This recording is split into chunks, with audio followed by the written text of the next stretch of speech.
Hi കൂട്ടുകാർ, അസ്സലാമു അലൈക്കും വറഹ്മത്തുള്ളാഹി തആല വബറകാതുഹു. 2026 5ാം ക്ലാസ് വാർഷിക എക്സാം, പൊതുപരീക്ഷകൾ ഇല്ലാത്ത മദ്രസയിൽ വാർഷിക എക്സാമായിട്ട് നടന്നിട്ടുണ്ട്. ഫൈനൽ എക്സാം, പബ്ലിക് എക്സാം എന്നൊക്കെ പറയാം. അപ്പോൾ അതിന് കഴിഞ്ഞ 2026 നടന്ന ചോദ്യ പേപ്പറുമായിട്ടാണ് ഇന്ന് വന്നിരിക്കുന്നത്. അപ്പോൾ പബ്ലിക് എക്സാം ഇനി നടക്കുന്ന, പൊതുപരീക്ഷയായിട്ട് നടക്കുന്ന മദ്രസകളുണ്ട്, അവർക്കൊക്കെ ഉപകാരപ്പെടുത്താം. അടുത്ത വർഷമൊക്കെ എക്സാമിലേക്ക് വേണ്ടവർക്കൊക്കെ ഉപകാരപ്പെടുത്താം. നമുക്ക് ചോദ്യങ്ങളൊക്കെ നോക്കി വീഡിയോയിലേക്ക് കിടക്കാം. ബിസ്മില്ലാഹിർ റഹ്മാനിർ റഹീം. അപ്പോൾ നോർമലായിട്ട് എന്തെങ്കിലും പറയുന്നത് മാറുന്നതും തെറ്റിപ്പോകുന്നതൊക്കെ ഉണ്ടെങ്കിൽ കമൻറ്റായിട്ട് അറിയിക്കണം. ഇനി മുമ്പ് ചെയ്ത ചോദ്യ പേപ്പറിൻ്റെ ഒക്കെ വീഡിയോ ലഭിക്കണമെങ്കിൽ എൻ്റെ മൊബൈൽ നമ്പറിലൊന്ന് മെസ്സേജ് ചെയ്യുക. 82 89 89 29 85 ഈ നമ്പറിൽ മെസ്സേജ് ചെയ്താൽ അതിൻ്റെയൊക്കെ ലിങ്കുകൾ അയച്ചുതരാം. നിങ്ങൾക്കൊക്കെ ഉപകാരപ്പെടുത്താം, തീർച്ചയായും ഉപകാരപ്പെടും. നമുക്ക് ഇന്നത്തെ ചോദ്യങ്ങൾ നോക്കാം. ബിസ്മില്ലാഹിർ റഹ്മാനിർ റഹീം. ഒന്നാമത്തെ ശരിയുത്തരം അടയാളപ്പെടുത്താൻ വന്നത് ഉമർ റളിയല്ലാഹു അൻഹുവിൻ്റെ വംശം. ഉമർ റളിയല്ലാഹു അൻഹുവിൻ്റെ വംശം ബനു അദിയാണ്. ബനു ഹാഷിം അലി റളിയല്ലാഹു അൻഹുവിൻ്റെ വംശം. ബനു തൈം അബൂബക്കർ റളിയല്ലാഹു അൻഹുവിൻ്റെ വംശം. അപ്പോൾ ഈ ചോദ്യപേപ്പറിൻ്റെ കൂടെ തന്നെ മറ്റുള്ള അതിനോട് സാമ്യം വരുന്നതൊക്കെ നമുക്ക് മനസ്സിലാക്കാം. അടുത്തത് കൗനുഹു ബസീറൻ എന്ന സിഫത്തിൻ്റെ വിപരീതം. കൗനുഹു ബസീറൻ എന്ന് പറഞ്ഞാൽ കാഴ്ചയുള്ളവനായിരിക്കുക എന്നാണ്. അപ്പം അതിൻ്റെ മുസ്തയിലായ സിഫത്ത്, അള്ളാഹുവിൻ്റെ വാജിബായ സിഫത്തിൻ്റെ വിപരീതമാണ് മുസ്തയിലായത്. അപ്പോൾ അവിടെ കൗനുഹു ആമ അന്ധനാവുക. കൗനുഹു ആമ അന്ധനാവുക. അപ്പോൾ വാജിബായ സിഫത്തും മുസ്തയിലായ സിഫത്തും എന്തായാലും പഠിക്കണം. എന്തെങ്കിലും ഒരു ചോദ്യം വരും, ഒന്നെങ്കിൽ ഓപ്പോസിറ്റ് ചോദിക്കും, അല്ലെങ്കിൽ അതിൻ്റെ ഏതിൻ്റെങ്കിലും അർത്ഥം, അൽ ബക്കാ എന്നതിൻ്റെ അർത്ഥം ഓപ്ഷനിൽ വരാം. അന്ത്യമില്ലാതിരിക്കുക അതുപോലെ വരാം.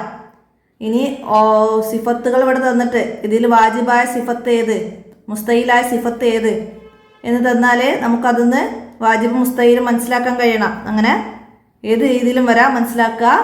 വാജിബായ സിഫത്ത് 20, മുസ്തയിലായ സിഫത്ത് 20, അള്ളാഹുവിന് ജായിസായ സിഫത്ത് 1 അത് ഉണ്ടാകാവുന്ന കാര്യം ചെയ്യലും ചെയ്യാതിരിക്കലുമാണ് അള്ളാഹുവിൻ്റെ ജായിസായ സിഫത്ത്, അതും മനസ്സിലാക്കുക.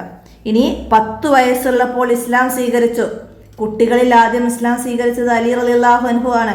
അന്ന് അദ്ദേഹത്തിന് 10 വയസ്സായിരുന്നു. നാം ആർജിക്കേണ്ടതായ ഒരു നല്ല സ്വഭാവം, സ്വഭാവം വിനയം, ക്ഷമ, കാരുണ്യം, സ്നേഹം, ഈ 4 സ്വഭാവം നാം ആർജിക്കണം എന്ന് പറഞ്ഞിട്ടുണ്ട്. അപ്പോൾ ഇവിടെ വിനയം, നാം ആർജിക്കേണ്ട സ്വഭാവം വിനയം, കാരുണ്യം, സ്നേഹം, ക്ഷമ ഒക്കെ അതിൽ വിനയാണ് വന്നത്. അടുത്തത് ഉമർ റളിയല്ലാഹു അൻഹു വഫാത്തായ ഹിജ്റ വർഷം. അബൂബക്കർ റളിയല്ലാഹു അൻഹു വഫാത്തായത് ജമാദുൽ ആഹിറിലാണ്. ഹിജ്റ 13ാം വർഷം, ജമാദുൽ ആഹിർ. ഉമർ റളിയല്ലാഹു അൻഹു ഹിജ്റ 23 ദുൽഹിജ്ജിലായിരുന്നു. ഹിജ്റ 23 ദുൽഹിജ്ജിലായിരുന്നു. ഹിജ്റ വർഷം 23. ഹിജ്റ വർഷം ഉമർ റളിയല്ലാഹു അൻഹു വഫാത്തായ ഹിജ്റ വർഷം 23. ഹിജ്റ 23ലാണ്. അടുത്തത് അൽ ഖിയാമും ബിൻ നഫ്സി. അൽ ഖിയാമും ബിൻ നഫ്സി എന്നതിൻ്റെ അർത്ഥാണ് വാജിബായ സിഫത്തിൽ നിന്ന് അൽ ഖിയാമും ബിൻ നഫ്സി എന്ന് പറഞ്ഞാൽ നിരാശ്രയത്വം എന്നാണ്. അപ്പോൾ അതാണ് നേരത്തെ പറഞ്ഞത്, ഇതുപോലെ വരാം. അടുത്തത് ഉസ്മാൻ റളിയല്ലാഹു അൻഹുവിൻ്റെ കാലത്തെ കലാപത്തിൻ്റെ സൂത്രധാരൻ. ഉസ്മാൻ റളിയല്ലാഹു അൻഹുവിൻ്റെ കാലത്ത് കലാപത്തിൻ്റെ സൂത്രധാരൻ മാച്ച് ചെയ്യാനാണ് വന്നത്. ആരാണ്? ഇബ്നു സബ എന്ന ജൂതൻ മുസ്ലിം ആണെന്ന വ്യാജേന എന്താണ് പ്രവർത്തിക്കുകയും മുസ്ലിങ്ങളെ തമ്മിലടിപ്പിക്കാൻ ശ്രമിക്കുകയും ചെയ്തു. അപ്പോൾ അത് ആ പാരഗ്രാഫ് ഉസ്മാൻ റളിയല്ലാഹു അൻഹുവിൻ്റെ വഫാത്തിന് കാരണമായ അത് മനസ്സിലാക്കി പഠിക്കണം. 5 വരി കുറയാതെ എഴുതാൻ വരും, മനസ്സിലാക്കണം. അടുത്തത് അലി റളിയല്ലാഹു അൻഹുവിൻ്റെ ഘാതകൻ. അലി റളിയല്ലാഹു അൻഹുവിൻ്റെ ഘാതകൻ അബ്ദുറഹ്മാൻ ഇബ്നു മുൽജിം. അദ്ദേഹം അലി റളിയല്ലാഹു അൻഹുവിനെ റമളാനിൽ സുബ്ഹി നിസ്കരിക്കാൻ ഇറങ്ങുമ്പോൾ നെറ്റിയിൽ വെട്ടി. അബ്ദുറഹ്മാൻ ഇബ്നു മുൽജിം ഹവാരിജുകളിൽപ്പെട്ട ഒരാണ്. അദ്ദേഹം കൂഫയിലെത്തിയിട്ടാണ്, ജനാസ കൂഫയിലാണ് മറവ് ചെയ്തത്. അലി റളിയല്ലാഹു അൻഹുവിൻ്റെ ഷഹാദത്തോടെ ഖിലാഫത്തിൻ്റെ സുവർണകാലം അവസാനിച്ചിട്ടുണ്ട്. അടുത്തത് 12 വർഷം ഭരണം നടത്തിയ ഖലീഫ ഉസ്മാൻ റളിയല്ലാഹു അൻഹു ആണ്. 12 വർഷം ഭരണം നടത്തിയത് ഉസ്മാൻ റളിയല്ലാഹു അൻഹു. അലി റളിയല്ലാഹു അൻഹു 4 വർഷവും 9 മാസവുമാണ്. 4 വർഷവും 9 മാസവും. സിദ്ദീഖ് റളിയല്ലാഹു അൻഹു 2 വർഷവും 3 മാസവുമാണ് ഭരണം നടത്തിയത്. ഉമർ റളിയല്ലാഹു അൻഹു 10 വർഷവും 6 മാസവുമാണ് ഭരണം നടത്തിയത്. ഉമർ റളിയല്ലാഹു അൻഹും അബൂബക്കർ റളിയല്ലാഹു അൻഹും 63-ാം വയസ്സിലാണ് വഫാത്തായത്. ഉസ്മാൻ റളിയല്ലാഹു അൻഹു 82-ലാണ് വഫാത്തായത്. അതൊക്കെ മനസ്സിലാക്കണം. അടുത്തത് ഹിജ്റ കലണ്ടർ നടപ്പിലാക്കിയ ഖലീഫ. ഹിജ്റ കലണ്ടർ നടപ്പിലാക്കിയത് ഉമർ റളിയല്ലാഹു അൻഹു ആണ്. ഉമർ റളിയല്ലാഹു അൻഹു ഭരണപരിഷ്കാരത്തിൽ പഠിച്ചിട്ടുണ്ട്. അപ്പോൾ അത് ഓപ്ഷൻ എ അടയാളപ്പെടുത്താം. ഹിജ്റ 13-ാം വർഷം വഫാത്തായ ഖലീഫ. ഹിജ്റ 13-ാം വർഷം വഫാത്തായത് അബൂബക്കർ റളിയല്ലാഹു അൻഹു ആണ്. നബി സല്ലല്ലാഹു അലൈഹി വസല്ലമയുടെ ജനനത്തിൻ്റെ 3-ാം വർഷം ജനിച്ചു. ഹിജ്റ 13-ാം വർഷം വഫാത്തായി. മനസ്സിലാക്കുക. അടുത്ത പൂരിപ്പിക്കാനാണ്. എന്താണ്? ഉസ്മാൻ റളിയല്ലാഹു അൻഹു കപ്പലുകൾ നിർമ്മിച്ച് ഡേഷ് സൈന്യം രൂപീകരിച്ചു. നാവിക സൈന്യം. ഭരണപ്രവർത്തനത്തിൽ പഠിച്ചിട്ടുണ്ട് ഉസ്മാൻ റളിയല്ലാഹു അൻഹു. മനുഷ്യരുടെ ജീവിത വിജയത്തിനാവശ്യമായ എല്ലാം ഖുർആനിലുണ്ട്. വിജയത്തിനാവശ്യമായതെല്ലാം ഖുർആനിലുണ്ട്. ലാ തഅലബ് വലക്കൽ ജന്ന. നീ കോപിക്കരുത്, നിനക്ക് സ്വർഗം ലഭിക്കും. നീ കോപിക്കരുത്, നിനക്ക് സ്വർഗം ലഭിക്കും. കൽബു സലീം എന്ന ചാപ്റ്ററിൽ ഇതുപോലെ നമ്മൾ പഠിച്ചിട്ടുണ്ട്. അപ്പം അത് ഏതും വരാം. കുലിൽ ഹക്കു വലൗ കാന മുറ. കൈപ്പുള്ളതാണെങ്കിലും സത്യം പറയുക. ലാ യഅ്തബ് ബഅ്ദുകും ബഅ്ദ. നിങ്ങൾ ഗീബത്ത് പറയരുത്. ലാ യദ്ഖുലുൽ ജന്നത നമ്മാമുൻ. ഏഷണിക്കാരൻ സ്വർഗത്തിൽ പ്രവേശിക്കുകയില്ല. അങ്ങനെ നമ്മൾ പഠിച്ചിട്ടുണ്ട്. അപ്പോൾ അതൊക്കെ മാച്ച് ചെയ്യാനും വരാം. ഇതുപോലെ ഇട്ടഭാഗം പൂരിപ്പിക്കാൻ വരാം. അതിൻ്റെ അർത്ഥം എഴുതാനൊക്കെ വരാം. മനസ്സിലാക്കണം. അടുത്തത് നാവിനെയും ഡേഷിനെയും സൂക്ഷിക്കുന്നവർക്ക് സ്വർഗം നൽകുമെന്ന് നബി സല്ലല്ലാഹു അലൈഹി വസല്ലമ പറഞ്ഞിട്ടുണ്ട്. എന്താണ്? നാവിനെയും ഫർജിനെയും സൂക്ഷിക്കുന്നവർക്ക് സ്വർഗം നൽകുമെന്ന് നബി സല്ലല്ലാഹു അലൈഹി വസല്ലമ അരുളിയിട്ടുണ്ട്. വലിയ ശിക്ഷ ലഭിക്കുന്ന തെറ്റായ സംസാരം മൂലമാണ് വലിയ ശിക്ഷ ലഭിക്കുന്നത്. അടുത്തത് ഫഖുദ്റത്തുൻ ഇറാദത്തും സംഉം ബസർ ഹയാത്തുനിൽ ഇൽമു കലാമുനിസ്തമാർ. വാജിബായ സിഫത്തുകൾ ഓർഡറിൽ ബൈത്തായിട്ട് പഠിച്ചിട്ടുണ്ട്. അപ്പോൾ അതിൽ നിന്ന് ഏതെങ്കിലും ലൈന് ഇതുപോലെ തന്നാൽ നമുക്ക് എഴുതാൻ കഴിയണം. അത് 5 ലൈനായിട്ട് നമുക്ക് തന്നിട്ടുണ്ട്. അപ്പോൾ അത് മനസ്സിലാക്കി പഠിക്കുക. അടുത്തത് എന്താണ്? ഇഖ്ലാസ് ഇല്ലാതെ ഡേഷ് സമ്പൂർണമാവുകയില്ല. ഇഖ്ലാസ് ഇല്ലാതെ അമലുകൾ സമ്പൂർണമാവുകയില്ല. എന്താണ് ഇഖ്ലാസ്? ഇബാദത്ത് ചെയ്യുന്നതിലൂടെ അള്ളാഹുവിൻ്റെ തൃപ്തി മാത്രം ആഗ്രഹിക്കലാണ് ഇഖ്ലാസ്. അടുത്തതിന് ഒറ്റവാക്കിൽ ഉത്തരം എഴുതാനാണ്. നബി സല്ലല്ലാഹു അലൈഹി വസല്ലമ വഫാത്തായ ഹിജ്റ വർഷം. നബി സല്ലല്ലാഹു അലൈഹി വസല്ലമ ഹിജ്റ 11-ാം വർഷമാണ് വഫാത്തായത്. റോമക്കാരുമായി യുദ്ധം ചെയ്യാൻ അബൂബക്കർ റളിയല്ലാഹു അൻഹു അയച്ച സൈന്യത്തെ നയിച്ചത് ആരായിരുന്നു? ഭരണപ്രവർത്തനത്തിൽ പറഞ്ഞു. ആരായിരുന്നു? ഉസാമ റളിയല്ലാഹു അൻഹു ആണ് സൈന്യത്തെ നയിച്ചത്. അടുത്തത് ഇബാദത്തിൽ മുഴുകാൻ വേണ്ടി അധികാരം ഉപേക്ഷിച്ചു നാടുവിട്ട രാജാവ് ഇബ്രാഹിം ഇബ്നു അദ്ഹം. ബൽഹയിലെ രാജാവായിരുന്നു. ഇബാദത്തിൽ മുഴുകാൻ വേണ്ടി അധികാരം ഉപേക്ഷിച്ചു നാടുവിട്ടു. പ്രസിദ്ധനായ ഒരു സൂഫി വര്യനാണ് അദ്ദേഹം. ഒക്കെ മനസ്സിലാക്കണം. അല്ലാഹു തആലാക്ക് വാജിബായ സിഫത്തുകളിൽ ആറാമത്തത് അൽ വഹ്ദാനിയത്ത്. അടുത്തത് എവിടെ വെച്ചാണ് ജിന്നുകൾ നബി സല്ലല്ലാഹു അലൈഹി വസല്ലമയിൽ നിന്ന് ഖുർആൻ പാരായണം കേട്ടത്? നഖ്ല എന്ന സ്ഥലത്ത് വെച്ചിട്ടാണ് കേട്ടത്. വഫാത്താകുമ്പോൾ ഉസ്മാൻ റളിയല്ലാഹു അൻഹുവിൻ്റെ വയസ്സ്. ഉസ്മാൻ റളിയല്ലാഹു അൻഹുവിന് 82. അബൂബക്കർ റളിയല്ലാഹു അൻഹുവിനും ഉമർ റളിയല്ലാഹു അൻഹുവിനും 63. അപ്പോൾ അത് ഓർത്താൽ മതി. അലി റളിയല്ലാഹു അൻഹുവിൻ്റെ വയസ്സ് പറയണില്ല. അപ്പോൾ അത് മനസ്സിലാക്കണം. അടുത്തത് ഒറ്റവാചകത്തിൽ ഉത്തരം എഴുതാനാണ്. അൽ ഖുലഫാഉർ റാഷിദൂനെ കുറിച്ച് നബി സല്ലല്ലാഹു അലൈഹി വസല്ലം എന്തു പറഞ്ഞു? എന്താ പറഞ്ഞത്? നിങ്ങൾ എൻ്റെ ചര്യയും എൻ്റെ ശേഷം വരുന്ന പ്രത്യേക മാർഗദർശനം ലഭിച്ചാൽ ഖുലഫാഉർ റാഷിദൂനയുടെ ചര്യയും മുറുകെ പിടിക്കുക. ഇതാണ് നബി സല്ലല്ലാഹു അലൈഹി വസല്ലമ ഖുലഫാഉർ റാഷിദൂനെ കുറിച്ച് പറഞ്ഞത്. ആരാണ് ഖുലഫാഉർ റാഷിദൂൻ? നബി സല്ലല്ലാഹു അലൈഹി വസല്ലമക്ക് ശേഷം തങ്ങളുടെ മാതൃക പിൻപറ്റി മുസ്ലിങ്ങൾക്ക് നേതൃത്വം നൽകി ഭരണം നടത്തിയ സഹാബിമാർക്കാണ് അൽ ഖുലഫാഉർ റാഷിദൂൻ എന്ന് പറഞ്ഞത്. അവർ 4 പേരാണ്. അവർ 4 പേരും ഖുറൈശികളാണ്. അവരുടെ ഭരണം 30 കൊല്ലത്തോളം നീണ്ടു നിന്നിട്ടുണ്ട്. അപ്പം അത് മനസ്സിലാക്കുക. അടുത്തത് അല്ലാഹു തആലാക്ക് ജായിസായ സിഫത്ത് ഏതാണ്? നമ്മൾ നേരത്തെ പറഞ്ഞു, ഉണ്ടാകാവുന്ന ഏതൊരു കാര്യവും ചെയ്യലും ചെയ്യാതിരിക്കലുമാണ് അല്ലാഹു തആലാക്ക് ജായിസായ സിഫത്ത്. അടുത്തത് എന്താണ്? കേൾവിയും കാഴ്ചയും വലിയ അനുഗ്രഹമാണ്. അവക്ക് എങ്ങനെ നന്ദി ചെയ്യണം? എങ്ങനെ നന്ദി ചെയ്യണം?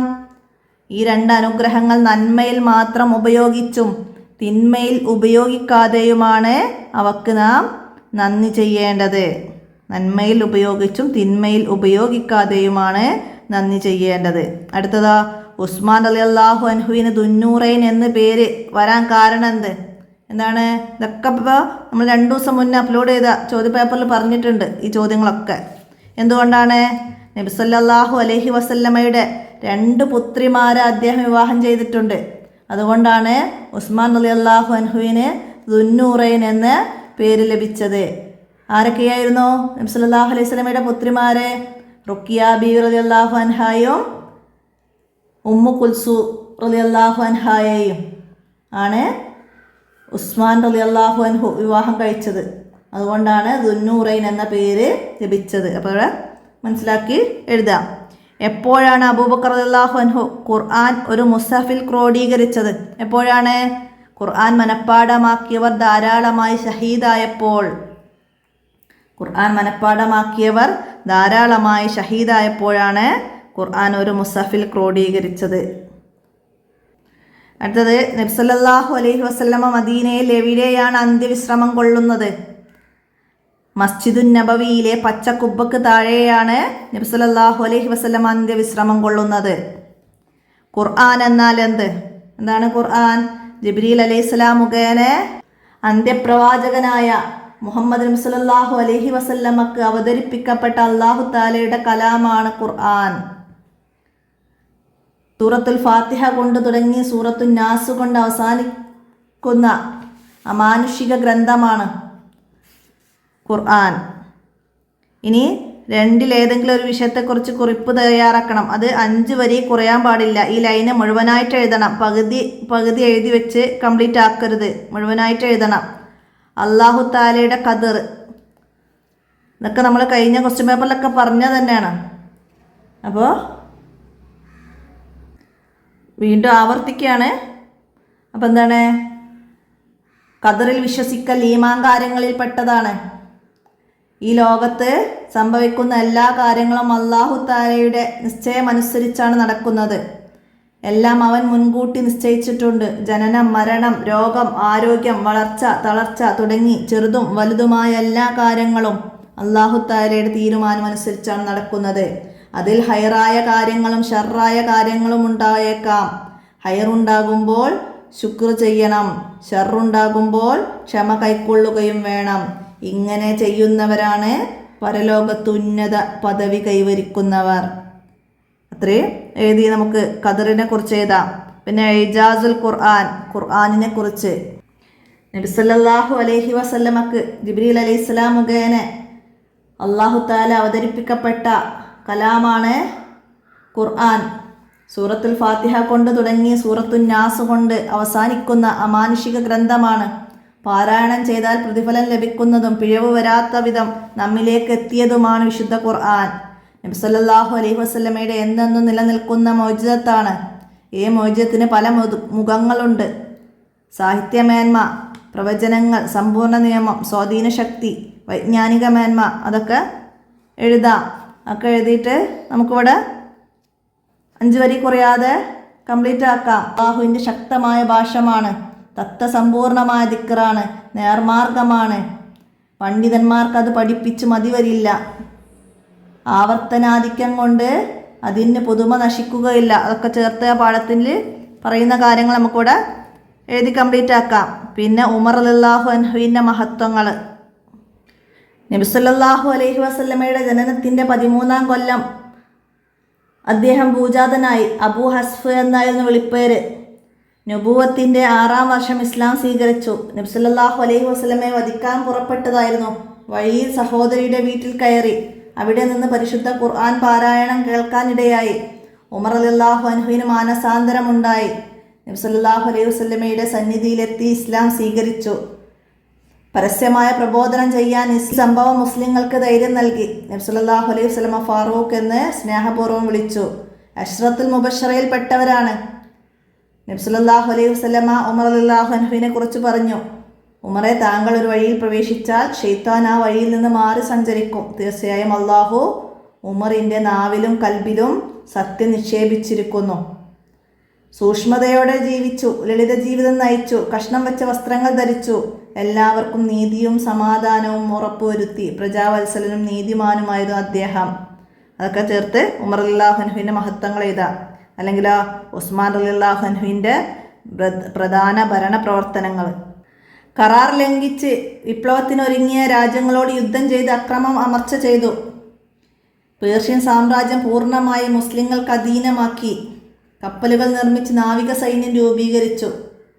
റോമക്കാരുടെ അധീനതയിലായിരുന്ന കുബ്രുസ് ദ്വീപ്, തൊറാബുൽസ് മുതൽ ത്വഞ്ച വരെയുള്ള ഉത്തരാഫ്രിക്കൻ പ്രദേശങ്ങൾ ഇസ്ലാമിക ഭരണത്തിൻ്റെ കീഴിലാക്കി. അബൂബക്കർ റളിയല്ലാഹു അൻഹു എഴുതി സൂക്ഷിച്ച മുസഫ് ആധാരമാക്കി ഖുർആൻ്റെ പകർപ്പുകൾ തയ്യാർ ചെയ്ത് പഠിപ്പിക്കാനുള്ള കാര്യങ്ങളോടെ അവ വിവിധ ഇസ്ലാമിക പട്ടണങ്ങളിലേക്ക് അയച്ചു കൊടുത്തു. ജനങ്ങൾ വർദ്ധിച്ചപ്പോൾ ജുമാക്ക് ഒരു അദാൻ കൂടി ഏർപ്പെടുത്തി. മസ്ജിദ് നബവി വിശാലമാക്കി. റോഡുകളും പാലങ്ങളും നിർമ്മിച്ചു. സത്രങ്ങൾ പണി കഴിപ്പിച്ചു. ദാരിദ്ര്യമില്ലാതാക്കി. ഇതൊക്കെ ഉസ്മാൻ റളിയല്ലാഹു അൻഹുവിൻ്റെ പ്രധാന ഭരണ പ്രവർത്തനങ്ങളാണ്.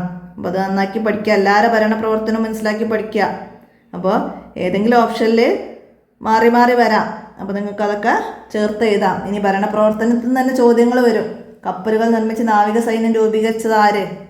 വിട്ടഭാഗം പൂരിപ്പിക്കാൻ വരും. ജനങ്ങൾ വർദ്ധിച്ചപ്പോൾ ജുമാക്ക് ഏർപ്പാടാക്കി. ഒരു അദാൻ കൂടി ഏർപ്പെടുത്തി. ഇതൊക്കെ വരാം. അപ്പോൾ ഇത്രയാണ് ഈ ഉലൂമുദ്ദീൻ ചോദ്യപേപ്പറിൽ നിങ്ങൾ മനസ്സിലാക്കി പഠിക്കേണ്ടത്. അപ്പോൾ എല്ലാവരും മനസ്സിലാക്കി പഠിക്കുക, ഉപകാരപ്പെടുത്തുക. കൂട്ടുകാർക്കൊക്കെ വീഡിയോ ഷെയർ ചെയ്ത് കൊടുക്കുക. അള്ളാഹു പഠിച്ചതനുസരിച്ച് പ്രവർത്തിക്കാനും പരീക്ഷകളിലൊക്കെ ഉന്നത വിജയം കൈവരിക്കാനും തൗഫീക്ക് ചെയ്യട്ടെ. ആമീൻ. അസ്സലാമു അലൈക്കും വറഹ്മത്തുള്ളാഹി വബറകാതുഹു.